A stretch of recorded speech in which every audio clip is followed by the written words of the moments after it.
بصوا البروتين وجماله. بصوا الشعر، مش اول مره نعمله، دي المره التانية او التالتة. بصوا الشعر، بصوا الجمال.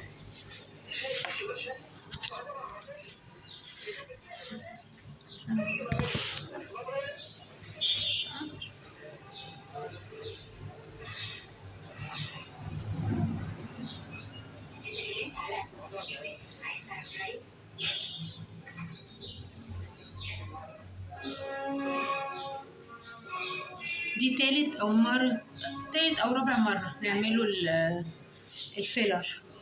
بصوا الجمال.